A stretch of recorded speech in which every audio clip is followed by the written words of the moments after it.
friends, and welcome back to another Needlessly Nostalgic. I'm one of your hosts, Tyler Nichols, with my other host, Mr. Lance Velchek.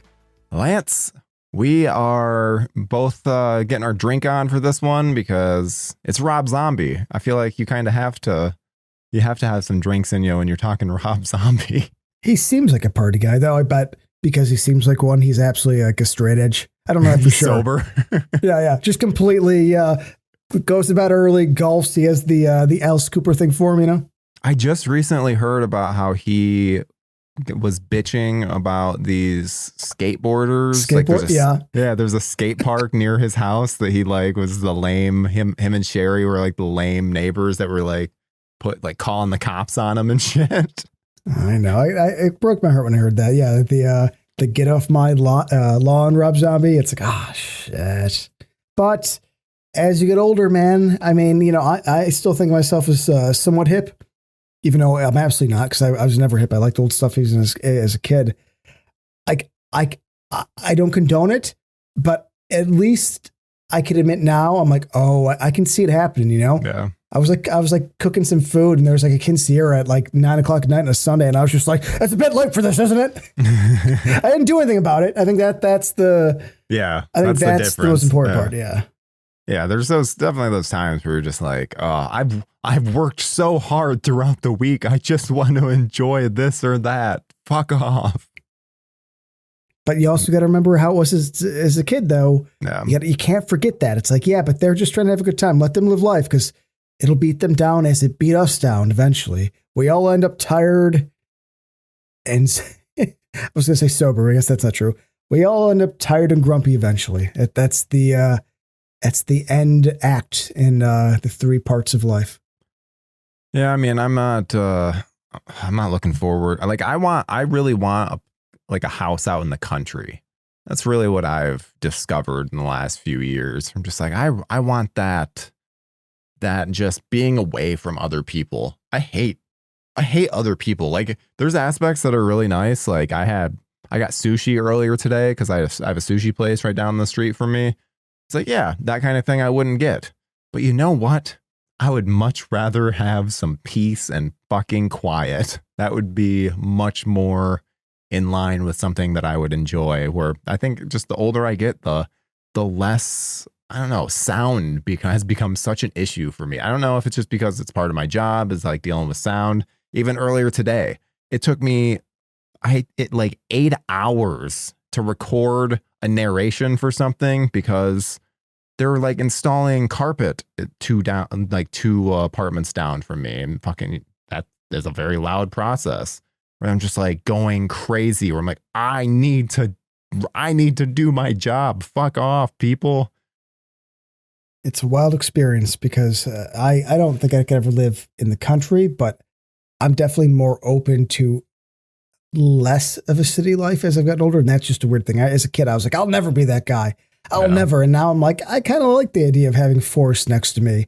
And you know, no neighbors, you know, so it's strange. The aging process is fascinating, and we all go through it. And it seems like for the most part, there's a lot of similarities, regardless of the generation.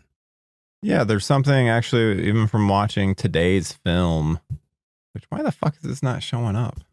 There we go. Oh, it's one of those stupid things where if you put 2 in, it doesn't work. You got to put like I.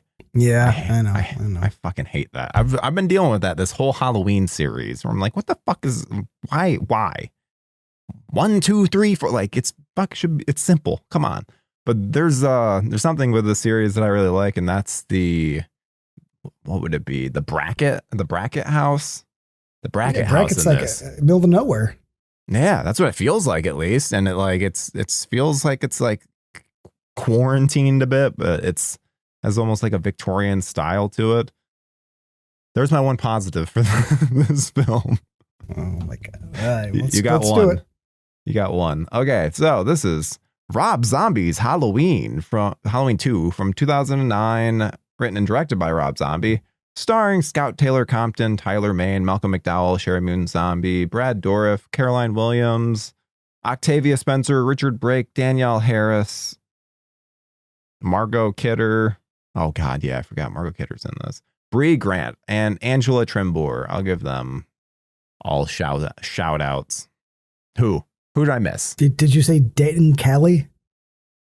No, I didn't. Corner Hooks. Nice guy remember he played the sheriff and after this, of course, what was that biker show? Sons of Anarchy. That's where I was like, oh, it's the paramedic. Good for him. I mean, if you're going to fucking give me shit for anything, it should be Richard Riley. I'll be honest, because I don't know how to say his last name properly, so I couldn't come at you and then stumble because you'd eat it up. I can't come at you and be like, what about Richard, that guy? Yeah, he's the jump to conclusions guy. Yeah, I should have said that. I should have said, what about the jump to conclusions guy? I messed up. You see, I'm my old age, I'm getting foggy. It's not good. Yeah, your old age is getting to us all. Well, for anyone that has not been around for any of our, because Lance and I have done, Lance was a regular guest on Modern Horror Movie Talk on the Joe Blow Arrow in the Head Show network thing, whatever the hell that was considered. And then he was also Arrow in the Head Show, which then I guested on for the Halloween, like Rob Zombie's Halloween 2 episode. Like we did a little special for it. So we have talked about this in the past, and I hate it just as much as I did back then, man. I tried. I love it. Probably I tried. More. I tried to have like that Lance cap on and like view it with a different light. But honestly, like, especially watching these all in a row, it made me dislike it even more. Like there's just like so many dumb things, which I mean, this is any of my hatred towards these movies. It's coming towards us having watched them back to back, where I don't think I've ever discovered more with a series that Halloween and this probably applies to Friday the 13th as well, but where you really need to watch them just randomly when the mood hits you versus seeing them all in a row. Because seeing them all in a row, it's like it's a journey, and it's a weird journey because this is Jason Voorhees in this film. 100%. In fact, I would say based on what you just said, and I would have never thought this at any time in my life because I haven't watched these in a row probably since maybe high school. I didn't grow up with any of these in a row. You know what I'm saying? Like, I wasn't that kind of kid as a kid. I just rented the cool covers. So me watching anything in a row, it's not something I've done a lot. But ironically, Jason Voorhees in the Friday the 13th series, which is far more convoluted and just all over the place, I would say actually fits better as a whole. Like it's not as crazy as I remember it being, or this series, Halloween, which I would have bet you $20, 2 months ago, it's pretty on point. Where this series actually is way more wackier and convoluted, and just I didn't remember as many wild swings in this. Like this is totally far more inconsistent than Friday the 13th, and I would have never thought that because it's such a serious franchise. I mean, this is the one outside of one entry we'll get to, takes itself very seriously, doesn't do much, doesn't change much, is what I thought. And then rewatching with the G, I'm like, oh my God, it seems like every single time they do another movie, then nobody knows what the fuck's going on, and they're just kind of starting from scratch, which is fascinating because I would have never thought this. It has more confidence on the VHS aisle than it actually presents. You know, it's like Ramon from Fast Times at Ridgemont High. He's talking all that shit. He's a ladies' man. Then he comes quickly. It's like, that's the serious for me. I'm like, oh, you present yourself as I know what I'm doing. I got this.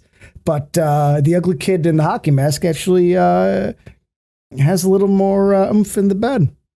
It's so funny you say that because, yeah, I completely agree with that assessment, and that it's also made me realize of just how different Michael Myers is in all of these films versus Jason. Has a consistency to him that I never like. This is making me. I've never compared the two franchises more than with these and really the most recent ones, because like obviously there's always like growing pains in the beginning, but once it gets to a certain point, you're like, no, this is established. These are things that are like very set. Meanwhile, it's like, no, they aren't in any way. And if anything, it doesn't really know what it wants to be half the time, which is strange for a series that you thought, like, I mean, at least I personally thought had such a strong identity, but then I'm like, really doesn't. That's what I'm saying. We thought it did because it had the confidence of one that does, but watching it in chronological order, it absolutely does not. Yeah, it's not been for me. I mean, I have some I have some interesting things that I found out. I watched some. I did not listen to the commentary with this one. I was going to, and then I lived my life instead. But then I did watch. I mean, settle down. I did watch Scout recorded like behind the scenes footage from this. I watched that. So once again, I watched I mean, I think we both did commentary last time. I did commentary and I didn't watch behind the scenes at all, and you did. Which is interesting. But I mean, in all fairness, I'll bring up stuff, but there's not a lot. It's the same thing as the first, where I think it's interesting in terms of a director and stuff like that. Though this one, he bitched a lot more about, like, it's funny because if you listen to him talk about these, he enjoys this movie a lot more. There's less bullshit, but the commentary was far more negative. It was hilarious because the first one's infamous for getting studio notes, all this bullshit, and he treats it like we had to change this, and I prefer this. And this one is just like, I left this out theatrical edition because I wasn't thinking because I was just getting hounded, and then I realized I fucked up the movie and added it back in here. I'm like, whoa, look at this grumpy zombie, huh? Damn, that's hilarious too. And it's also funny because I feel like I got a lot more out of that the first Rob Zombie's Halloween commentary. I like genuinely, I would probably rank it in. I mean, easily my favorite of these commentaries, but I'd probably put it in my favorite commentaries I've listened to, especially for like a solo commentary. I felt like it was just nonstop information, and he seemed like he had a blast doing it, even though he clearly didn't. I mean, I think we've talked about this. I know we disagree on the man himself, but I think we could both find common ground in the fact that he's well-spoken. Yeah, he thinks things through, whether you agree with it or not. And so he's a director. I think he's a director that people don't like, but I don't like the fact that people consider him the kind of guy that either seems to be just lazily doing shit. And that's not true. Like he does think things through. He has an idea. It's just his idea is what people don't like. Yeah. But this is the same thing where it's like, he's like, this is why I did this. This is my plan. This is my intention. I'm like, okay. Some of it doesn't always come through. Like in the first one, him explaining the assault on the woman being his preference, like his idea of it, I'm like, oh, I get that. It happens. But it's like, yeah, buddy, but you didn't put that on screen though. Like, yes, in your mind, you had the background filled out, but it's one of those things where the character's like, or an actor's like, oh, in my head, the character was abused as a kid and smoked cigarettes. It's like, yeah, but you need to say something like that, I hate to be that guy, but sometimes you got to hold my hand, and there's a little bit in this as well. But I do find that fascinating, and of a director always explaining himself and being like, this is why and how, and all that good stuff. Yeah. I'm you'll definitely have to let me know for what interesting stuff you found out throughout, because sure. I mean, the movie starts out and I was like, oh my God, is this a Christmas movie? Because they're at the sanitarium and there's snow on the ground and like they have Christmas stuff up, and I was like, did I forget that are they like doing a weird Christmas thing with this? And then it obviously very quickly moves past that. But I thought it was so funny because Daeg was originally in this film. Daeg Fair, Mr. Michael Myers from the first film, which then they replaced him after filming some stuff because Zombie said that the maturity level didn't make sense, which I know how he meant it. Of like, he's too big, but also, okay, these are flashbacks. All you have to do is say, guess what? This took place a year later. This took place 2 years later. Daeg's size really doesn't matter or come into play in any way when you're talking about that, because you're not trying to establish, like, I get it. She killed herself when he looked a certain way. It's like, well, recast or just keep him involved. It's a weird choice. So you said something last episode And I don't hate Dag. I think Dag's fine in the movie. But you said that you like this kid more, and I never really even put that together because I think they're both fine.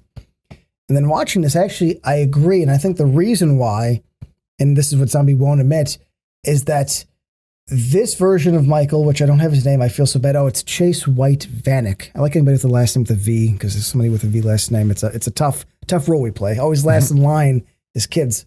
But like Dag looked crazy and weird from the beginning, where this kid is absolutely sympathetic and kind. He has kinder eyes. And so I think Zombie wanted that because he was going to be the mouthpiece for Michael, and all these were dream sequences and the White Horse. And if you had somebody like Dag, who again is supposed to he's aiming for this childlike innocence, and it's like Dag kind of was always fucking weird, where this kid isn't at all. He has the same hair, but he comes off nice. It's like, oh, this guy's a killer. I almost wish now that we have watched him back to back, I will fully admit it's like, again, don't have an issue with Dag. I think it was fine the first one. But I like this performance more that he comes off. I'd rather have a kind kid being a killer because then I have that sort of like awkward juxtaposition of like, oh man, as opposed to like Dag where I'm like, oh, that fucking kid's a weirdo. You know, like lock him away, take his phone, don't give him a gun. So this other kid's far better. And I think that's why he wouldn't admit it, but it's like Dag couldn't pull off what he's going for with the horse. You know, that first conversation with Sherman Zombie, it would come off totally different, regardless of if it's the exact same thing. There you go. That's I guess that's enough reasoning alone. Is just them doing the horse bit, which I fucking hate. But in terms of logic, it wouldn't make sense for him to be older during that. So I guess I was mostly thinking of the very, very beginning. Which no, sure, you're thinking why replace him, but it's like because he can't pull off what he's going for in this one. I mean, he's changing the character a little to fit in what he's doing in this movie, which is, I'll admit, not a Halloween movie. It's in any way, shape, or form. I like that. And like the angelic nature of him, like it makes sense with Rob Zombie's vision a lot more so than what then we get with the first film. Like essentially I see this and I'm like, this makes more sense with what I feel Zombie was actually intending versus, I don't know if maybe he was forced into Dag. Maybe he was, you know what I mean? Maybe someone knew somebody. I don't know. I couldn't find that information out, and I doubt it would even be out at this point of, hey, this is the reason why. But something comes across to me of just like weird with how it has been handled in the meantime since, of like, just it doesn't work in how he's then operated since, because it's funny because you and I both seem to have a similar opinion on Rob Zombie the person versus Rob Zombie the filmmaker. And I do think Rob Zombie the filmmaker has very many flaws. I think that he definitely casts his wife too much, and I think I mean, we both agree. Yeah, and it was really fascinating. We should have a video coming up on Joe Blow Horror Originals. Actually, probably it's already out by this point, on Lords of Salem. And Lords of Salem was something that Jason Blum gave Zombie after this film. And it was a $2 million budget, lowest of Zombie's career. And like Zombie constantly was rewriting the day of, where it's like, well, because you're trying to fit a $20 million movie into a $2 million script. This is stuff that you should have done during pre-production to get these things to work. And I think now going into this with that mindset, I kind of see that a lot, where I'm like, Zombie, he seems to be a great guy overall. Like, I'd love to have a beer with him, but he doesn't seem to understand where the money works and where you're wasting time, where you're not, where you need to get the most bang for your buck. And I feel that constantly with this, where I'm like, let's do another take. I don't agree. But you're weird with like these performances. I think let's just state off that. I think you and me are just going to disagree on performances because I'm going to say this. I think this is he gets the best performances of his career out of this exact movie. I really do. It is so funny. He seems so annoyed with Scout during any of the behind the scenes stuff that I saw. To the point where I'm like, ooh, how does Scout not see this? No. I mean, I think Scout's amazing in this, but I know you disagree. I know Scout you disagree. is so bad, it's to the point of embarrassment. I thought she was rough in the first film, but here she is fucking just now, a dude. fucking nightmare. She Wow, is she's- so bad. No, I just disagree. Let's go. Starts off great. I love the idea. This is the kind of connecting shit where this is how you connect a movie. She fucking kills Michael Myers, is just fucking basically traumatized, walking around covered in blood, holding the fucking gun. And the best thing the zombie ever did in this is make Brackett the main character. Or not He's the main not character. the main character. But I mean, like, but he's in like 3 scenes, and he's in this movie, and I love the fact that he comes and grabs the gun. It's like because Brad Dourif could fucking act his ass off at a whim, and I just love the fact that this movie starts off saying that Sheriff Brackett is going to have a bigger role. That's what I'm saying. I love this. I love that she's walking, and we cut to. I'm going to say it. It's going to piss people off, and it won't piss you off because you've heard this argument.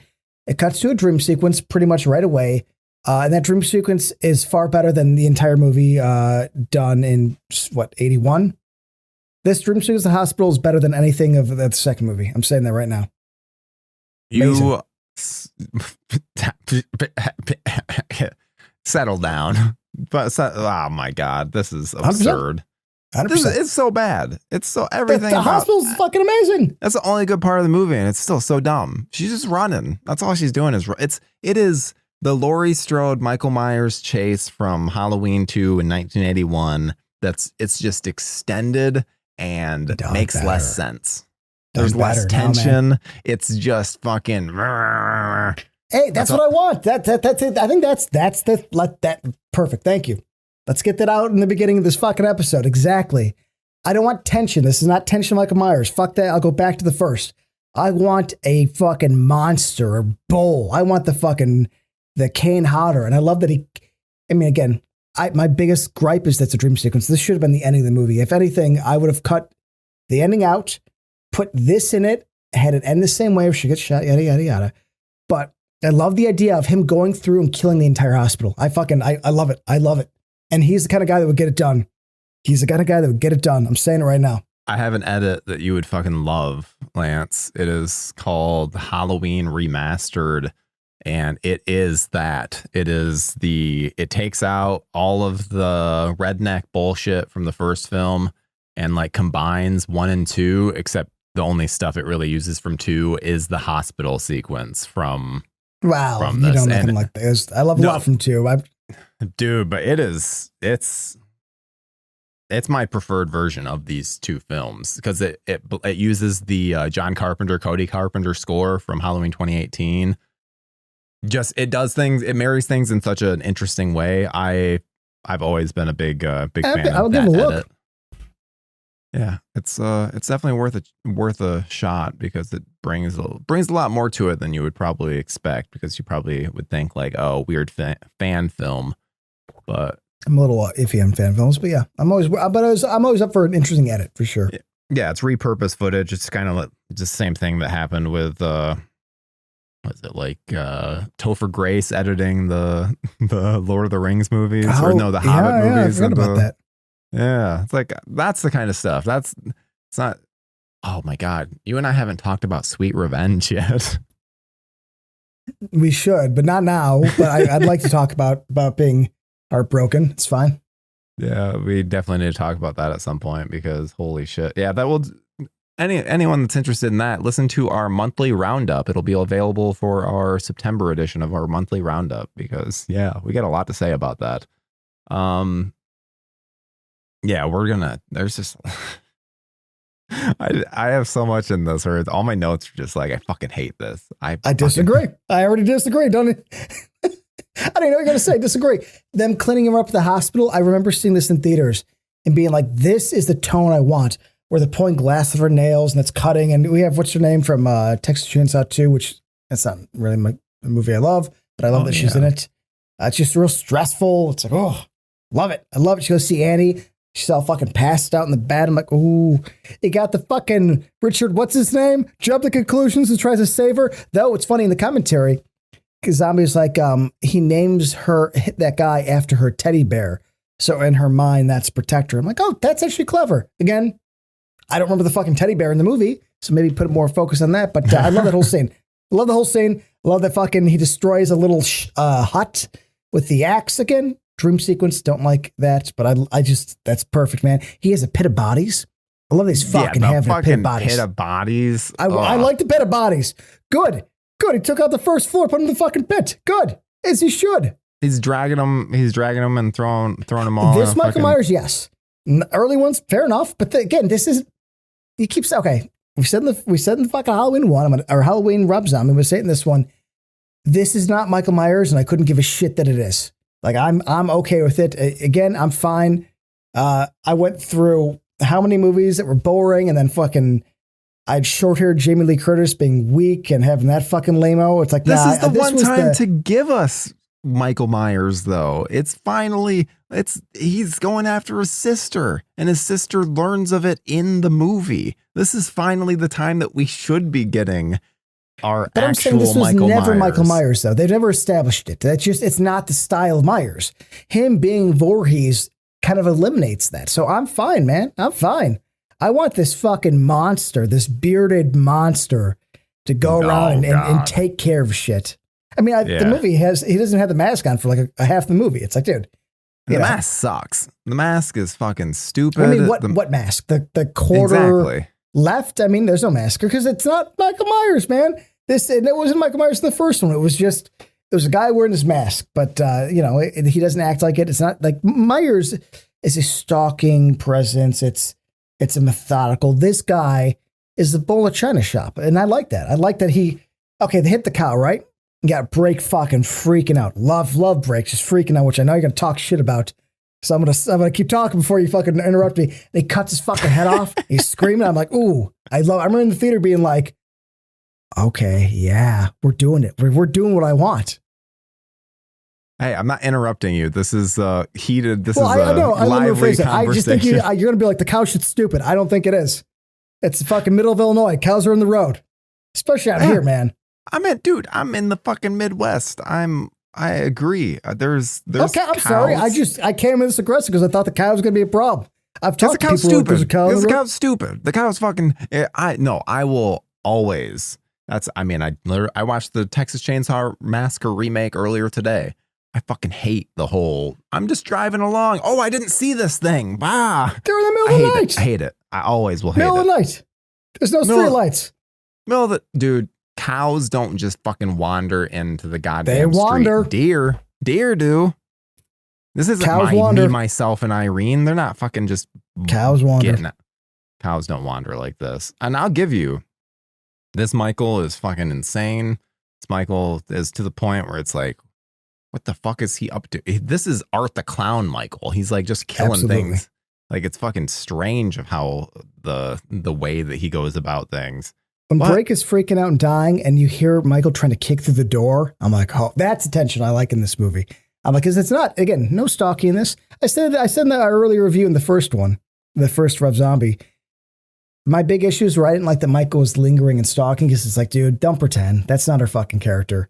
You can't have this be a fucking giant raging bull and have him like walk behind Laurie. Fuck off. And this, he just gets rid of that completely. He's like, fair enough.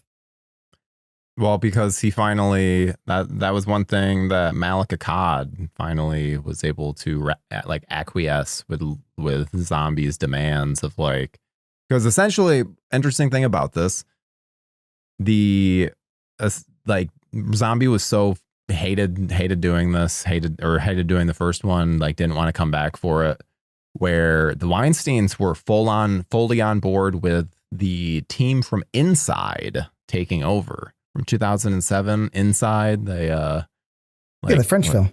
Yeah, Dimension Extreme was going to be releasing. Like Xavier or something. I'm bad at names, but it's a great movie. Yeah, little fantastic. Silly times, but great movie. Yeah, their names are Julian Maury and Alexandra Bustillo, and they were intended to be the new directors for the new film, and yeah, essentially last minute Zombie was like, yeah, I'll do it because none of the scripts were working. That was the main reason. They're like, none of these scripts are working. We don't like what's going on. So Akkad really liked the 2007 remake that Zombie did. So Malik Akkad was like, hey, I trust you. Do what you need to do with this. There's usually a rule book with the Halloween series. And he said, "Do you not follow the rule book? Just do what you want to do." Yeah, I think that's what Rob that's Zombie's what that free is. reign. Yeah, that's why I don't think we have the stalking Rob Zombie or stalking Michael Myers. We have kill Michael Myers. Angry fucking tall giant. Yeah, which just, I mean, not my Michael. That's all I'll say. Not my Michael. Sure, fair enough. I mean, I think that is a fair argument, and I was very sympathetic to that in the first, and I'm going to be very sympathetic to this, which is I actually completely get the hate. Like, there are times where I'm like, I think people are fucking crazy. I don't get it. I get it here. I don't give a shit.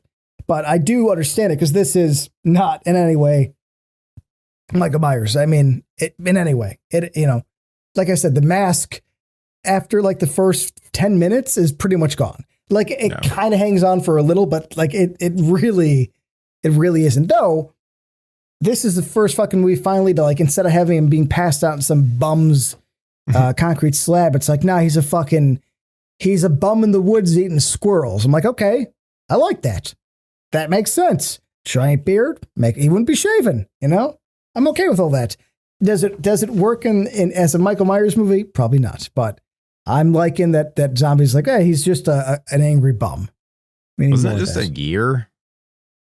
2 years in the director's cut, which I guess was always the plan. Then he changed it for theatrical, which we should say, just like Halloween 2007, the theatrical this is tough to find.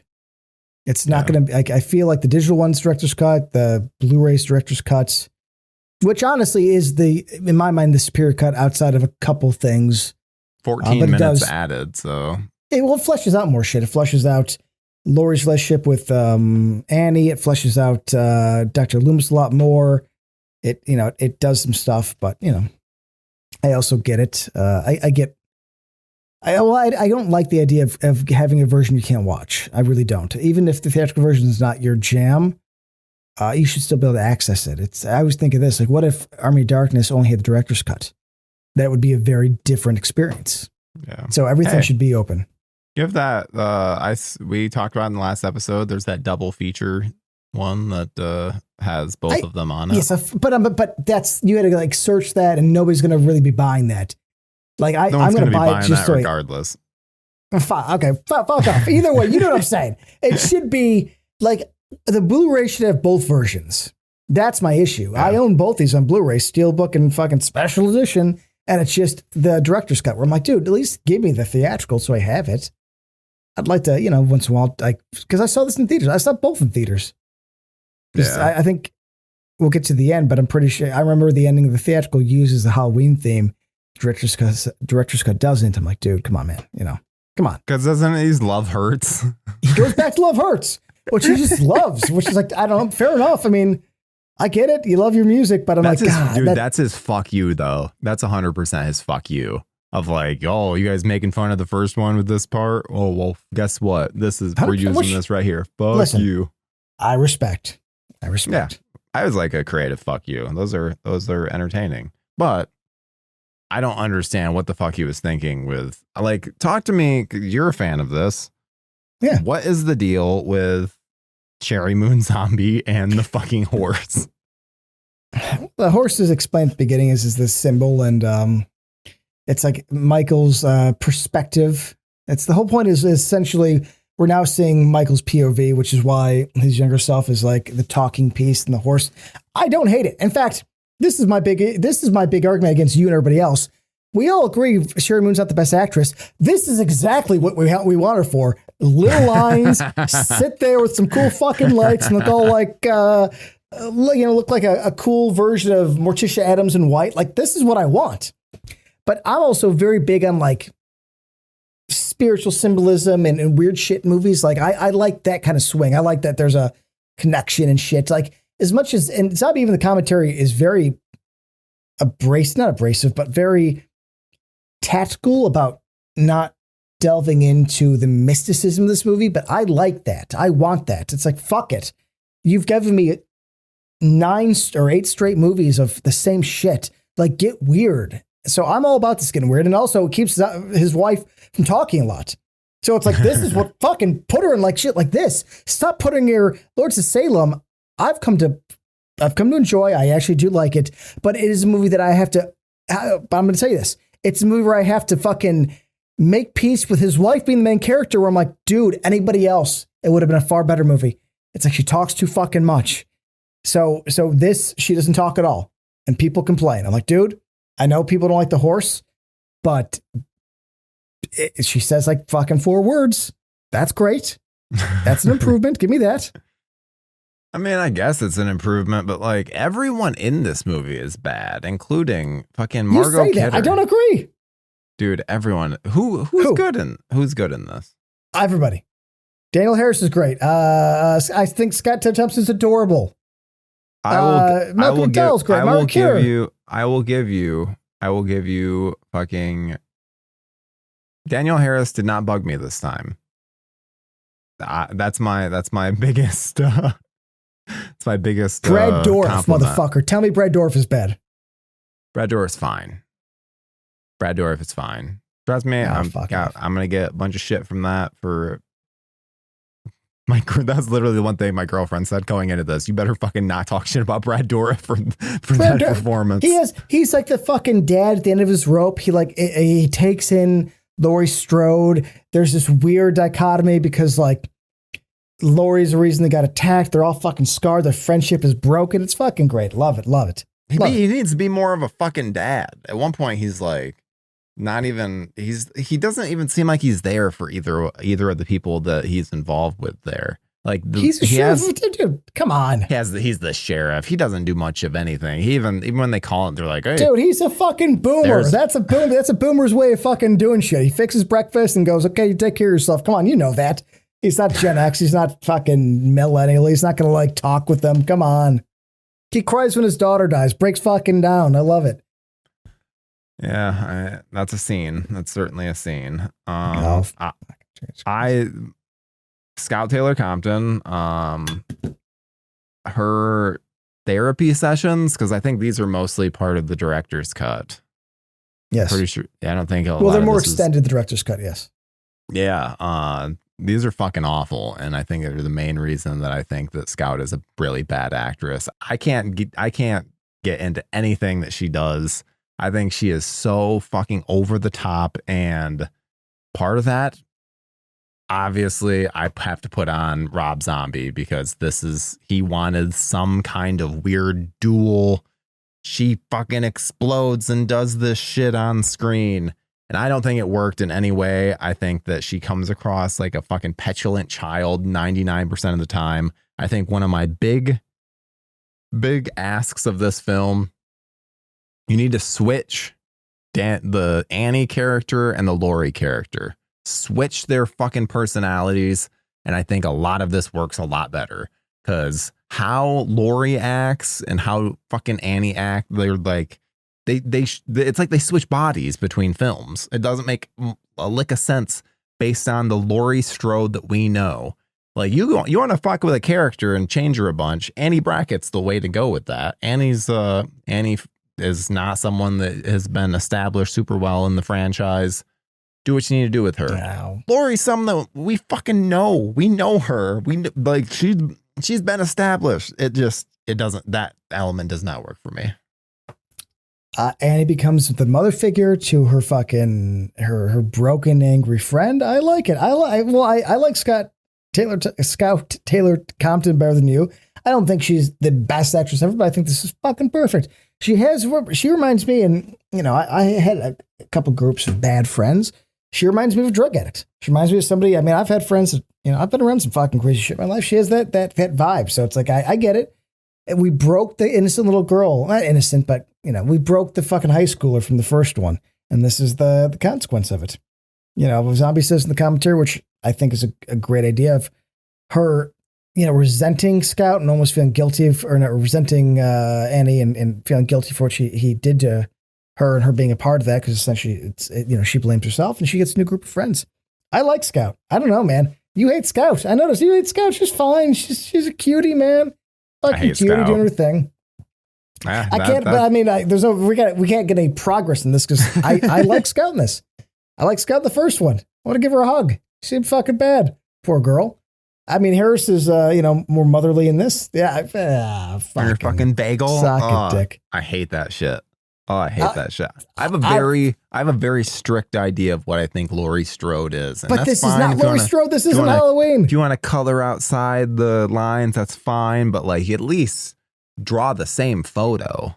No, it's a different photo, man. This is a different chick, man. Different chick, broken by experience. And she's PTSD. She's depressed. She's angry. I mean, ironically, this is 2 years later. So she's like 20. Dude, I was fucking angry at 22 and I didn't have any of this. I had a great fucking life. So I part of me is like, it's not that crazy. And then we got Samuel Loomis, which I know everybody hates but me, because they basically said like, fame fucking got to me. He's a fucking piece of shit. I'm like, yeah, fine, fuck it. I watched him in 10 movies say the same thing. I want him to be a douchebag in this. I'm fine with that. No. What's your views on Samuel Loomis and Halloween 2? I hate him in this. He feels like a different character. I'm sure so much of this is that Rob really was upset with the fact that how fans reacted to certain things in the first film. And even after this film, he went, I only want to do originals. I'm so sick of having fan expectations. That's why, even though he was attached to the Blob remake for like fucking 6 years, he like just said no to it eventually because he's like, no, I can't have these expectations weigh me down. And I don't think it's ever more evident of him just being annoyed and wanting to do a different thing than with Sam Loomis. Because like Loomis, yeah, he feels like a completely different character from the first film, which they start going down a certain path with Loomis. I'm not sure if I even fully got this across in the last episode, but I genuinely think that Malcolm McDowell's Sam Loomis is one of the best performances of his career in that first Rob Zombie Halloween. I think he gives a complete performance from A to B in a way that you don't usually see in a horror film, and that is very, very well done. And I think that this just throws all of that out the window and is like, we're going to make an asshole that is horny and wants to fuck Nikki Whalen. He's corrupted by fame, man. He's corrupted by fame. It's the arc of this little fucking hippie from the 70s or 80s that like wanted to do good, dies, has a book, becomes a famous author, and then fame gets him. I think that's fine. We have a cool Loomis. We got Pleasance, man. I'm fine with this guy being a douchebag in this one because it's a different take. It's not the same guy being like, with the blackest eyes. I'm fine with that. No, I admit I'm the fucking only one, but I don't give a shit. Good.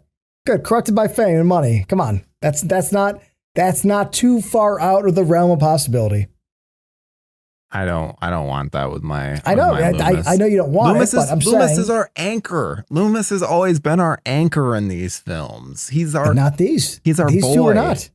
He's our anchor in the first film. I mean, not even. I mean, I would argue a little. I mean, he's in the first one, does a great job, but he doesn't have the presence he did in the original because there's a lot more going on.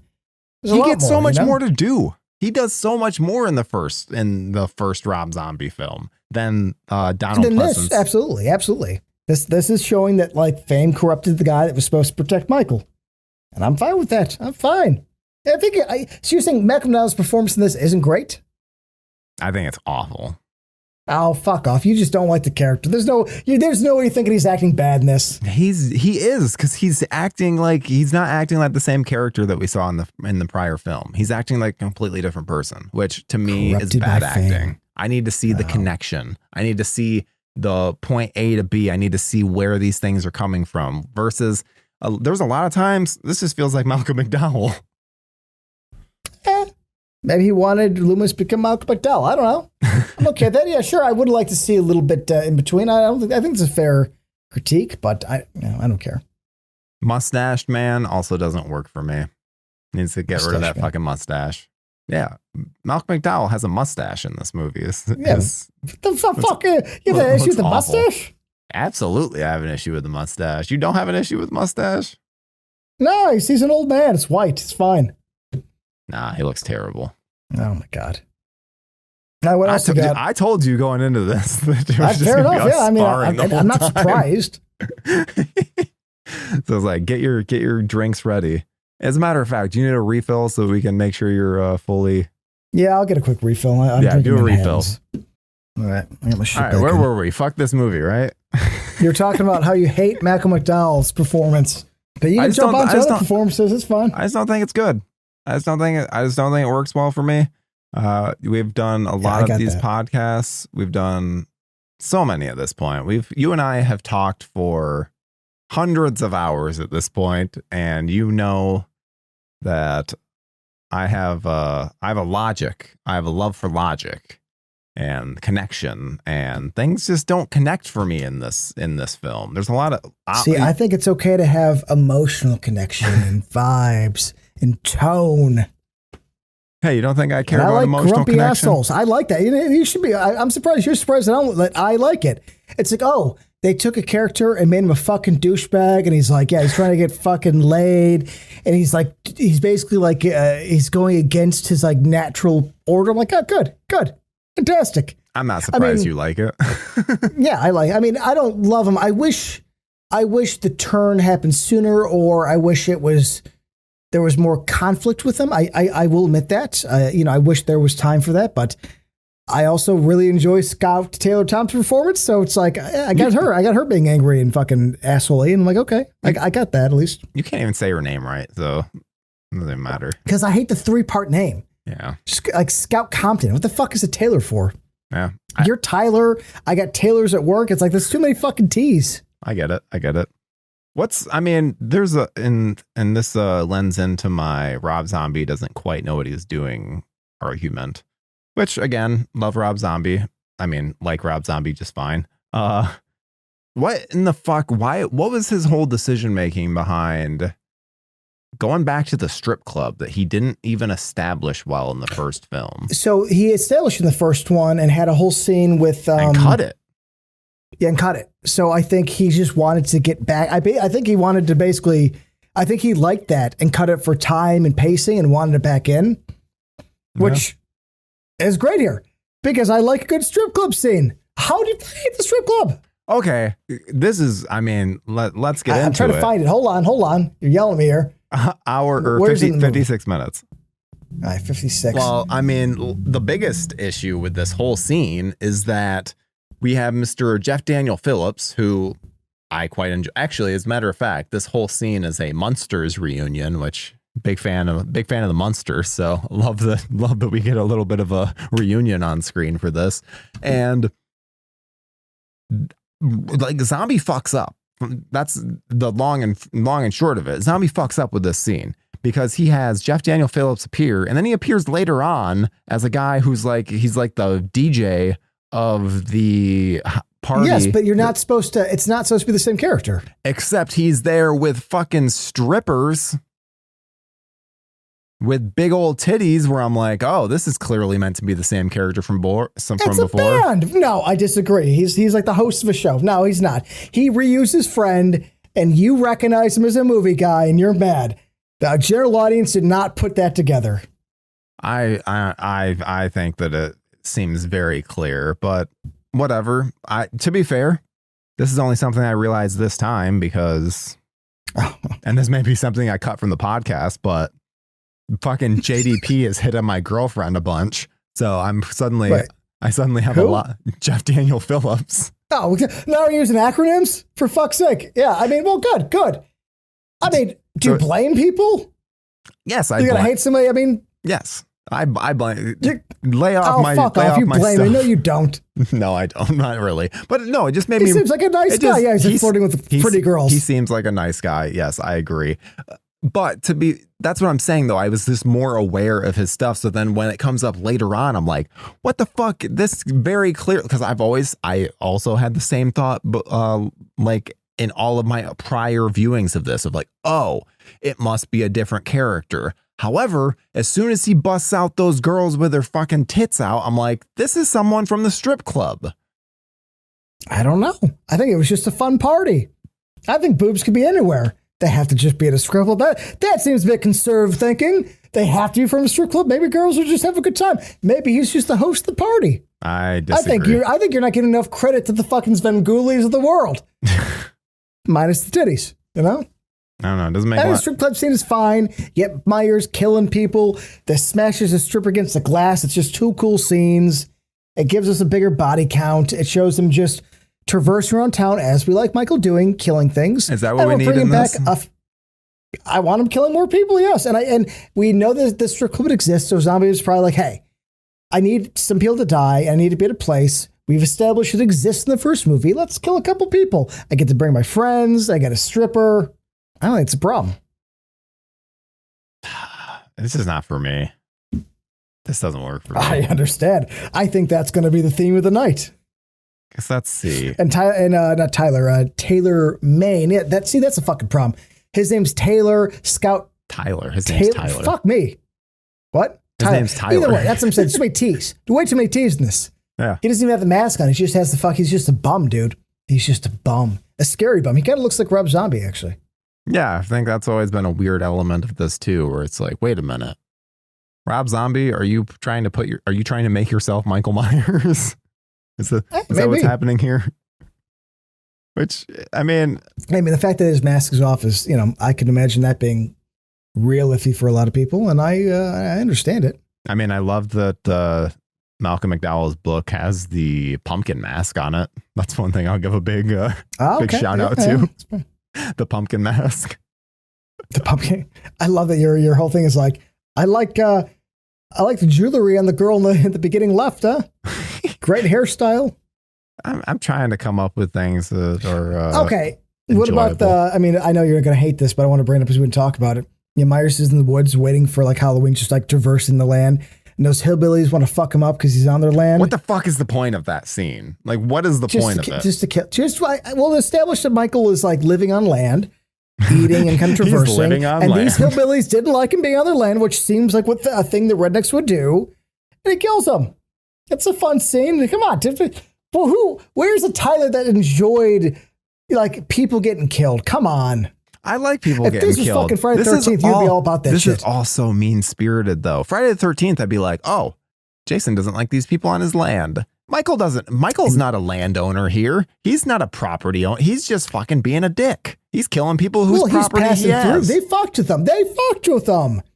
Nah. They drew first blood. Michael's just an asshole in this. I would say he was minding his own business and got bothered by some rednecks and had to show him some Yankee pride. I mean, which is funny because this is all Illinois. My biggest, yeah, that is all Illinois. And my biggest issue with this is it's all just feels gross. Like the term that was very popular in the era was torture porn.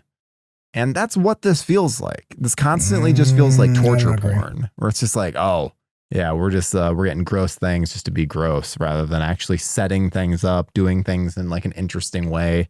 Michael's mean in this. He was mean in the first one. I want him to be mean. I want him to do mean things like taking the stripper's face and smashing it into glass in that awesome one take. Or maybe it's not a one take, but it's a really good. Come on. So you don't like the meanness. And I think that's what I was like drawn towards. Because remember, this is 2009. We were finally in the era of the new French extremity. Yeah. New French extremity. I always say that word wrong. And I feel like, not that this is influenced at all by it, but I do think that's a big part of why I liked it. Because I was like, this was refreshing. It was so long where things were being neutered and boring.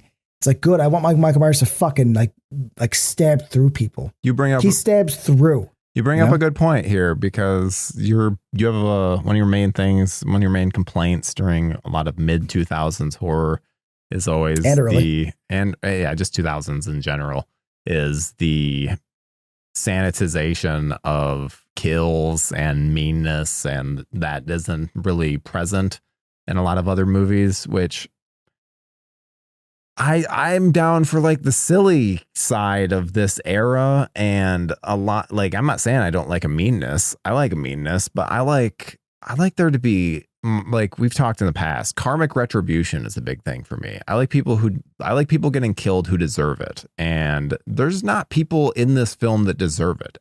Damn near everyone that dies is someone where I'm like, you fucking goddamn, I just feel bad for you, which I don't need that feeling when I'm watching a horror movie. I don't need to feel bad for people. I want to feel I want to be rooting on their deaths. Hold on. But in Halloween 2 in 1981, Michael killed a bunch of innocent people in the hospital. Had a blast. You didn't have a problem with that. I had a blast with it. So there's no difference. This is just meaner, but it's the same innocent people being killed. But they're Like, not. What, the horny Italian deserved to die? Yeah, he did. Because he No, he broke he didn't. broke the rules. You're not supposed to fuck What when you're on rule? shift. I've never seen that in a handbook. I'm going to reread the handbook. I'm pretty sure. In fact, I'm pretty sure George Costanza also made that point when he banged the clean lady in his desk. He goes, "Was I not supposed to do that?" He wasn't in his handbook either. I mean, that's all I'm saying is a good example. Angela Trimbour's character. She is. Who is that? She's Laurie's friend who is wearing the, what is it? Rocky Horror Picture Show getup. Yes. She's just like wants to fuck this guy. And like the whole exchange is just them doing this weird. In the van. It's great. See, and I don't think it is. I'm like, what the fuck is Why? going on with it? Like, there's a little bit of He's prom killing night. random people. There's a little bit of prom night in there where it like feels a little bit of a connection. Like, but my biggest thing, like, there's not human moments in this. I want some kind of human connection in some way to give a shit about any of this. Instead, it's like, oh, Wolfman, they make some like horny jokes towards each other, and then Wolfman fucks off and then gets himself murdered. And then poor Angela Trimbour is just like hanging out in the van, like waiting for him to come back, and she just gets murdered. Where I'm like, first of all, why the fuck is Michael? Why does he even give a shit about any of this? He should be off trying to get Laurie. Like, what is this weird aside? Because he's a wanderer killer. That's what I like. One, there's some humanization. The Wolfman was clearly like not up to, like, he was surprised he was getting laid. And I remember being that guy at a young age where it's like, oh, I'm actually too far along. Like, I don't know what I'm fucking doing. Like, there's some relatable that there's a human moment that he has to go out and fucking essentially like get his shit together. He has to fucking go in the mirror and be like, you got this, bro. You got this, bro. You got this, bro. And poor guy dies. It's so sad, but it's a realistic moment. And the girl, yeah, she was just sitting there, man.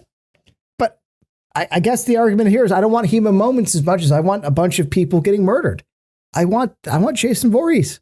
And I got him. Yeah. Because I had to fucking watch Michael Myers walk around next to Robert Englund in 2003. I bring it up again. To me, it's like good.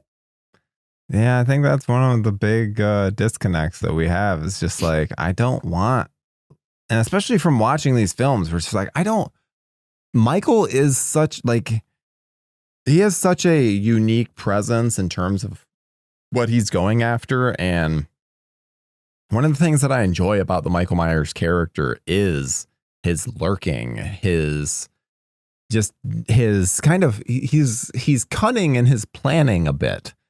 In this, he is just like a wandering dog, which, to be fair, Yes.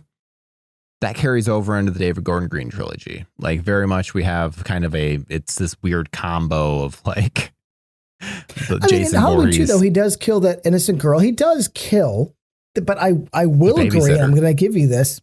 What? It's a babysitter. He's killing babysitters. At least we got the I mean, babysitter connection. Oh, Jesus. Like he knows. Like he's fucking like, wait a second, is there a child being watched? Yeah. But I will give you this as always. No, this is not Michael Myers, because the Michael Myers that we know is a stalking, silent killer. He's not aggressive per se. I mean, he's methodical. He's the boogeyman. It's why I said in the last episode when Scout Compton tells Mr. Malcolm McDowell, Sammy Loomis, he was at the boogeyman. He goes, I think it was. It's like, it's a great performance from both. I'm sure you're going to disagree. That being said, it didn't fit the movie because it's like, no, that's not the fucking boogeyman. That is not a man that fucking appears. That is a violent, like 8-foot tall murderer. No. And in this movie, it's the same thing. It's like, he's not stalking. I don't want this guy stalking. It wouldn't even work out. He's too fucking big. Zombie made his Halloween 2 essentially the most anti-Halloween movie ever. There's been an argument, and I think it's a fair argument, that Zombie's best thing he could have done was Texas Chainsaw, and I actually completely agree. I think that would have been the most up his alley, because he's been making Texas Chainsaw, adjacent movies his whole career. Yeah. Devil's Rejects was that. 3 from Hell was that. 31 was that. He likes that fucking era. I think that's his biggest influence. It's hilarious that that's not what he got. So I completely will at least give you that and say, no, he's not doing Michael right. There's no stalking. There's no planning. There's not that boogeyman feel at all. This is a giant dude, which is why I think before I said I don't give a shit that I can see his eyes, because it's like, well, it's not Michael Myers. He's just wearing a white mask. Die. Yeah, he's not Michael Myers. That's stupid. I will fully admit that. It was stupid. I never liked that. I think the ending, I never loved the ending part of this movie for that exact reason. I don't think Zombie thought it out because he set up Michael way too strong in both theatrical and director's cut. It just doesn't work. Though it's a cool looking scene, the police flashing in the cool old fucking shack. But you're right. I'll give you that. You want to get into the look of the film? Like I like the look of the film. The 16 millimeter. That's why. Because it's fucking essentially he shot it like he would Texas Chainsaw. You know? Yeah. See, and that's Grainy. definitely, and it's funny too because this is coming out on the day that the Texas Chainsaw Massacre 4K released. So I watched that earlier in the day, and there's a lot of weird things with that. Of like, there's a stylization with that remake that is almost too stylized for a Texas Chainsaw film. Yet this would be perfect. How like this style, there's like that weird oversaturation of certain parts. There's the overexposure of certain parts, and it all works. Like it feels Texas Chainsaw, despite it not being Texas Chainsaw. And then in this, it's like, oh well, the 16 millimeter apparently just. I'm curious, and that's one thing I'll have to look into at some point. Is like why 16 millimeter seems to have that certain look to it. It's like but he didn't use it in the first. So I think what's fascinating is that when he got a chance to make his own movie, he completely went away from that fucking beautiful anamorphic look of the first one. I'm not sure if it's anamorphic, but everything about this is grainy. Everything. Yeah, and it's grainy interesting. And dirty. He worked with Brandon Trost on this film, and he worked with he did some music videos together, and then they just worked together on Lords of Salem, which is kind of crazy. You would expect, because it seems like you would think that with this film, it's like, oh, Zombie's found his guy. Like this is someone that it's like you would think. The problem is that 31, which I don't like at all, except for Richard Brake's performance. Yeah, Brake was crowdfunded. I feel like Zombie ever since Lords of Salem has been crowdfunding, so I feel like it's basically what he can afford. That is true. Probably spends a lot on cast. Yeah, he takes care of his friends, but that's what Richard Brake he saw in this and brought him in that. And I think like I said, I don't like 31. I think 31's a shit movie, but McDowell was fun, and I think Richard Brake gave a fucking career best. So. Yeah, I would agree with that. And it seems to, I think you're right. I think you're onto something with the crowdfunding being a part of it. Because unfortunately, that is something that then, it's also a thing. And we've gotten a little bit into the behind the scenes stuff in terms of scheduling is also something that just comes into play with these things of like, hey, guess what? I only have this block of time available. Can this fit in? Are you willing to pay me for this time that it doesn't fit in so that then I can give up this other job that then it's the kind of stuff that you don't think about when you're looking at this stuff with more of a, fan lens, because you're like, oh, you would think that they're just going to do it because of this or because of that. But it's like, no, there's definitely a lot of just business decisions that are then being made. And this one in particular, it's like, yeah, there's definitely just a lot of, I'm sure there's just a ton of business decisions that have to be made in order to get the film out when it needs to be out. And let's be honest, Zombie's biggest movie ever was Halloween. Mm-hmm. So that's his peak. Everybody has a peak. And I don't give a shit who you are. So it's like the fact that Zombie hasn't had a hit since then, every time he fails or doesn't meet expectations, the budget gets lower. So it's like he's done. I listen. I will love this man for the rest of my life. I will hold him dear. He came in a time where things were fucking nerfed for me, and I loved his punk rock attitude. But I will absolutely say this now: I think it's impossible for Zombie to ever make a movie I like again, because he gets $4,000 to make movies now. No. It's like, I didn't like 3 was shit. The fact that he made it broke my heart. 31 was shit.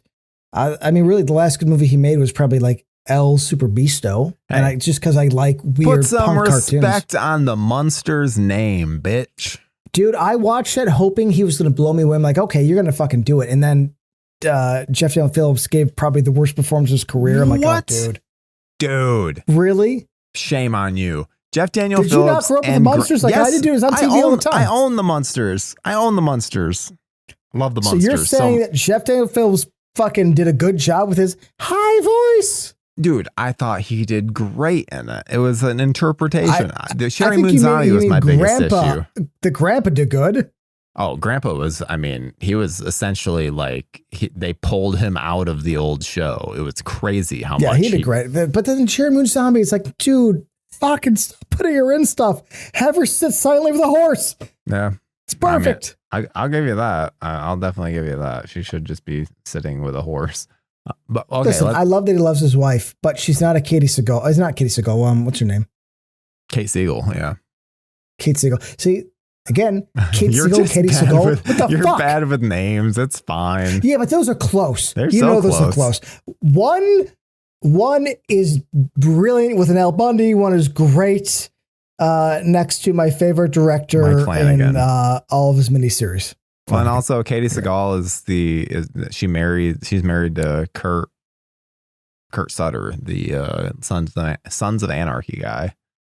So Oh, makes sense because she was it was a Gemma. She was great in that show too. yeah, so there's always those kinds of connections that happen, and let's get I love into her. Danielle's death in this, because I like it, though it's hilarious to then see the behind the scenes where I'm gonna say right now, Zombie seems so fed up during all of the behind the scenes stuff. He just seems like a fucking man who's like, I just want to get this fucking done and over with. I don't like this. Well, listen, I think killing her was beautiful. I think her lying in the puddle. I like her whole death. I find it sad. I think cutting back to the fucking pictures of her being a kid is great. I think what's his fucking face, Brackett, Mr. Dorf crying. I love it. I love it. And listen, this is the difference. I think I was Daniel Harris's age when I watched Daniel Harris be Jamie Lloyd. Fuck, what's her name? Jamie Lloyd. So listen, I'm gonna be very clear. I have a thing where I'm gonna be like, I love this fucking girl. I got her fucking back. And watching her die, I thought was great. I think Zombie does a good job. I think it's a great performance. I disagree with all the bullshit you're gonna yell at me about. It fucking moved me. It moved me when Brackett comes in and goes, ah, and fucking screams. I'm like, there we go, fucking Brad Dorf. Give me it. I love it. It's sad that she dies, but I mean, she died in the first one, essentially, and he brought her back in the director's cut. So this is him just fucking tying it off, I guess. It's so funny. So I don't mean this to be like a fuck Danielle Harris statement, but it's funny. I just watched some interview with her, and she was like, Rob, like they had a scene in the first one that had me getting wheeled out, and it made it seem like I was dead. But then for the second movie, Rob was like, we're going to expand upon this, do a little more with it. Not because it was Annie, but because it was me. Whereas the ego. Who cares? Hey, people have egos. But fucking just out of control. Like, if anyone wants to have a fun time, go look at some Danielle Harris talking about Jamie Lee Curtis. Can you clips. separate that though, motherfucker? I feel you're bringing in some fucking heat, buddy. It's like, how about this? Here's my argument against you.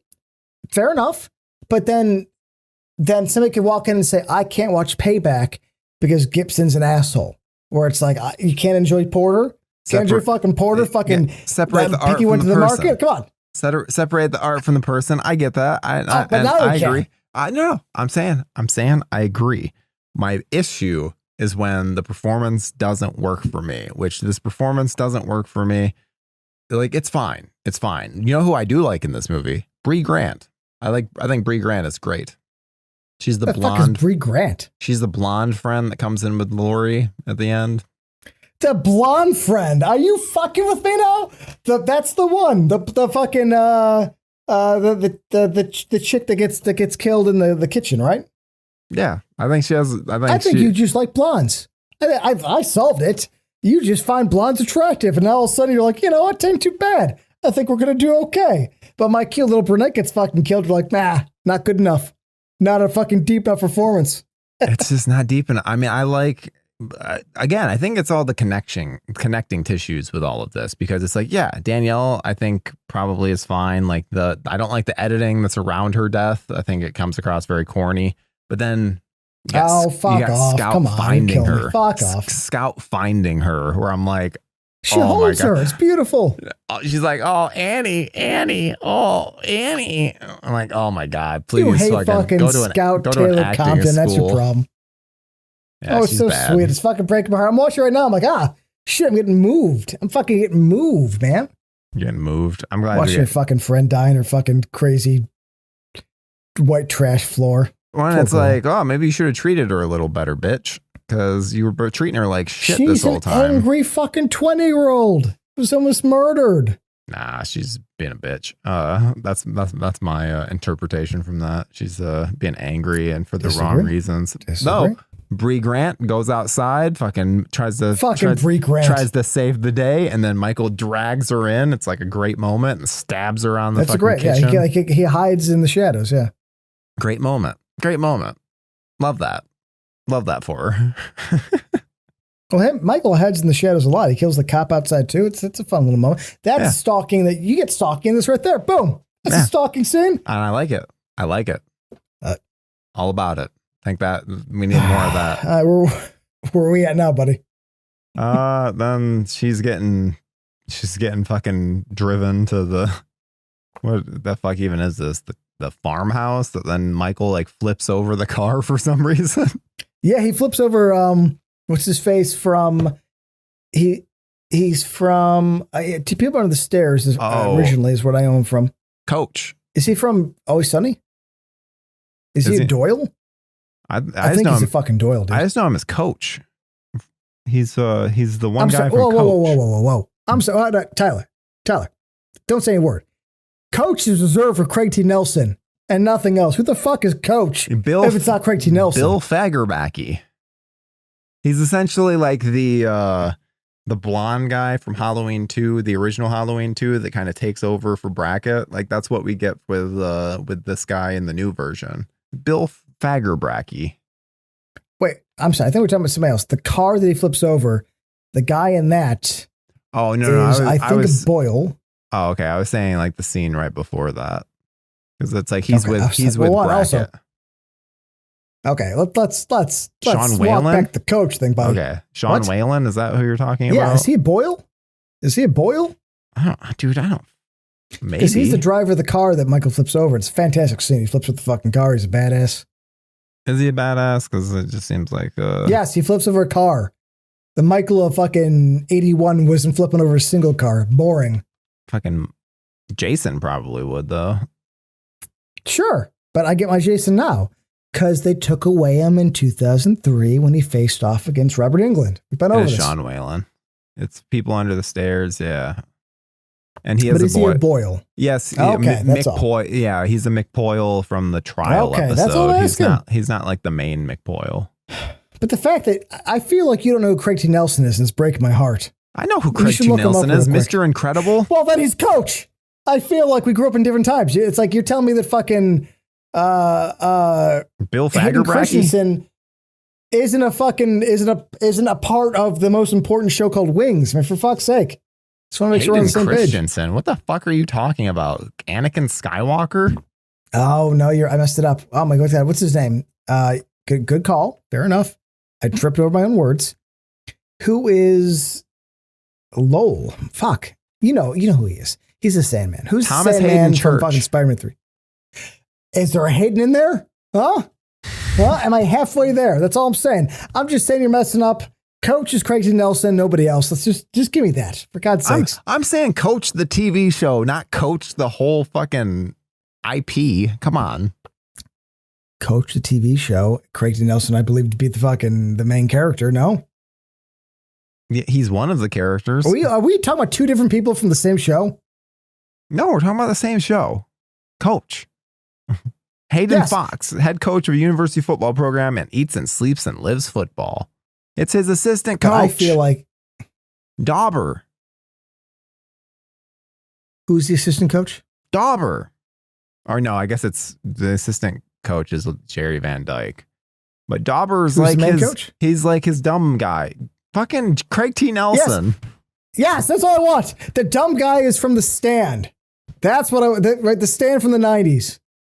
That's, I guess, he's fucking Patrick from SpongeBob. For fuck's sake, The Stand from the 90s. Come on. You're killing me, buddy. You're killing me. The Stand from the 90s. You're referencing different things. I'm not giving it to you. All right, let's get into the worst part of this movie, the finale. Well, part of the finale does suck. I'll give you that. Both versions. What doesn't? What about this finale doesn't suck? Okay, so I love that there's a confrontation at the little shack. I like that. I like the police, the lights. I think it's all very cool. I think visually it feels very Halloween 5. Yeah, but done better because Halloween 5 shit. Now the issue, and I like that you have the young Michael Myers holding her, and she's like tripping out. Again, my mysticism, my weirdness of this movie that I like. All that I actually thoroughly enjoy. The problem is they don't finish it correctly, because in this version, I believe she stabs Michael. Or am I? Wait. How does Michael die in the director's cut? He gets shot. I'm confusing the two. What? He gets shot. Okay, so in the theatrical, she stabs him, which I thought was very stupid with the giant butcher knife. And she walks out, she gets shot, and goes to the mental institution. This one, Michael breaks through, kills Loomis, says die, which is stupid.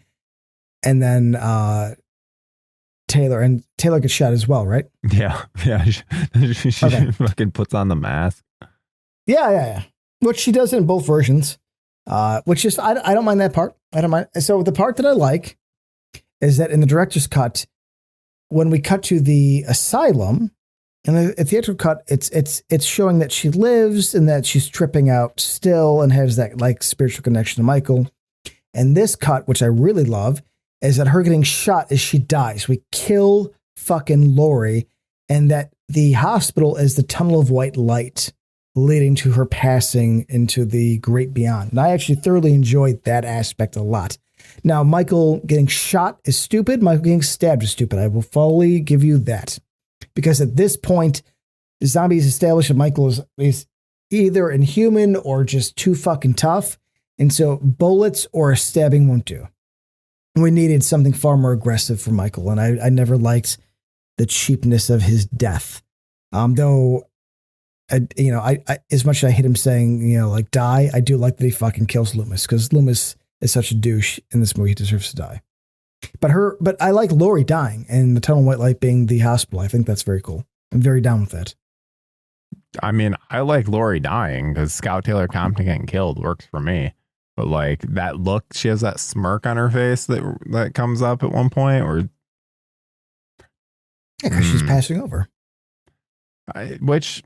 Okay, I can secede that of it must be a very euphoric feeling. Yeah, and them transferring over. This is more of a metaphysical kind of look at 100%. This kind of an ending, but does not work for me in any way. It doesn't work in theatrical because it's weird. It just doesn't work for me in any way, because this is not what Michael Myers or Halloween is to me. Is this weird, like as soon as the horse and anytime Sherry Moon Zombie shows up, that's just always the bad sign for me of like, oh, things are gonna go bad now. Hopefully she doesn't speak. I'm not going to fight you. I mean, I understand. I like all the metaphysical and the spiritual stuff. I think it makes it interesting. It's a wild swing. I think them killing her is great. It's far more pronounced in director's cut that she's dead and her eyes are open. She's gone. They play Love Hurts, and it has the tunnel of white light, which is the horse. I like that a lot, actually. But I don't fight you when you say it's not Halloween, because it is not at all.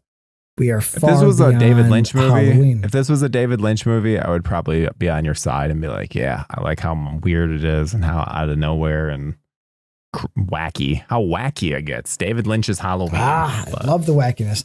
But him killing Michael never fits, and it doesn't, I feel like Michael needs more of a permanent death, especially because he took a bullet to the fucking head in the last movie and survived. Yeah. So this whole movie, him being alive and adding all the weird spiritual stuff, I'm like, oh, zombies admitting he's like undead, but obviously that's not true because in this, he's like, oh, he gets shot a few times in the chest, and that's good enough. I'm like, yeah, it's not.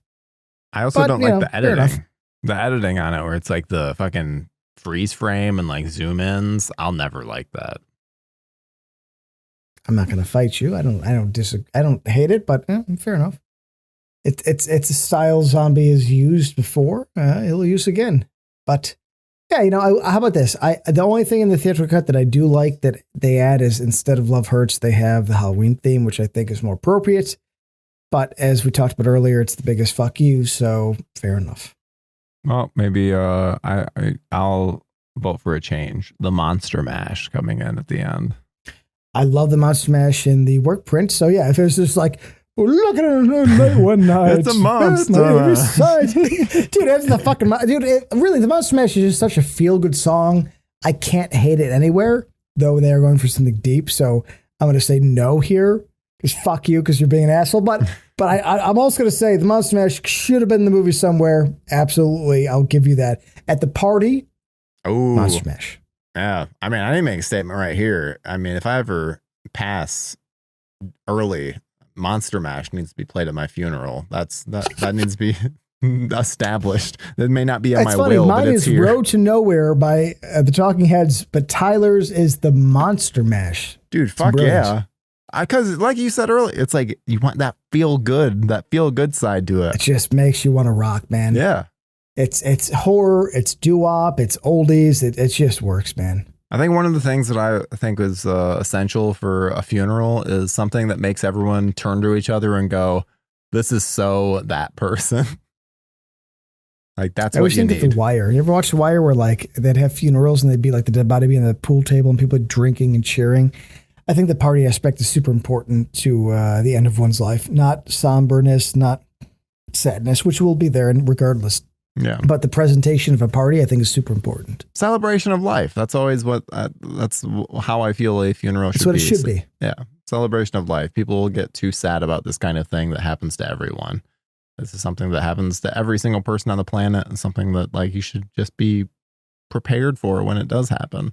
So yeah, figure out your shit that you want to be played and get that shit going so that then it can be a celebration versus a sad thing. What a weird note to end Rob Zombie's Halloween 2 on.